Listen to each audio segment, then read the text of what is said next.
Il y a quelqu'un avec qui tu t'es séparé, d'accord? Peut-être que cette personne t'espionne sur les réseaux sociaux. Elle veut savoir si tu es intéressé par quelqu'un d'autre, si tu as rencontré quelqu'un d'autre, ok? C'est quelqu'un qui t'aimait, mais cette personne était peut-être insécure, codépendant, ok? C'est quelqu'un qui avait aussi besoin de beaucoup de validation, euh, cette personne avait toujours besoin que tu la rassures, en fait. Elle se sentait pas assez bien pour toi, ok? Toi, tu aimais la personne. Tu l'aimais pour ce qu'elle était, mais c'est juste que tu es quelqu'un qui a confiance en elle. Et quand tu vois quelqu'un insécure, ben ça te... comment expliquer?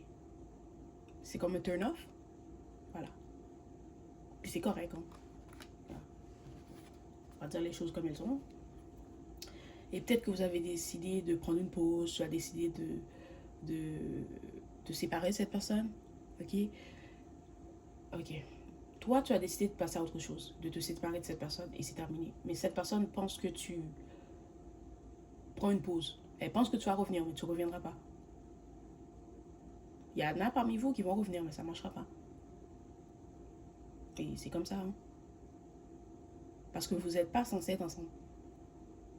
Cette personne n'est pas la personne pour toi. Mais à la fin de la journée, c'est toi qui décides. Si tu veux lui donner 2, 3, 4 chances, vas-y.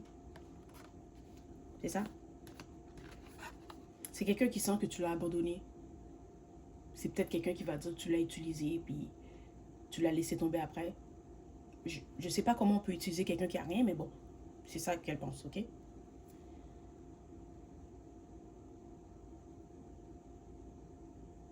Cette personne sait aussi que tu l'as abandonné, mais c'est quelqu'un qui a peut-être d'autres blessures, d'accord? Dans le passé, dans son enfance, peut-être sa mère, son père l'a blessé, a fait quelque chose euh, qui l'a traumatisé.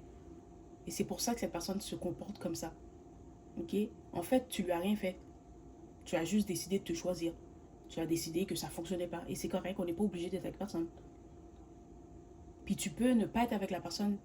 Tu n'as pas besoin de t'expliquer à personne. Si tu veux pas être avec la personne, tu as le droit de ne pas être avec cette personne-là. Mais c'est peut-être quelqu'un qui aurait voulu que tu t'assoies, que vous preniez un café, que tu lui expliques le pourquoi du comment. Puis toi, tu n'avais pas le temps. Ça ne te tentait pas. Voilà. Et maintenant, cette personne est anxieuse. C'est quelqu'un qui est peut-être naturellement anxieux ou anxieuse. C'est peut-être quelqu'un qui panique pour tout et pour rien. Ok, c'est quelqu'un qui n'a pas la capacité de réguler. Attends, j'allais le dire en anglais, mais bon. C'est quelqu'un qui a la difficulté à maîtriser ses propres émotions. Voilà. C'est quelqu'un qui a besoin d'une source extérieure pour l'aider à euh, peut-être maîtriser ses émotions, pour la calmer. C'est quelqu'un qui ne peut pas se calmer lui-même. Ouais, je pense que ça s'appelle l'autorégulation, là.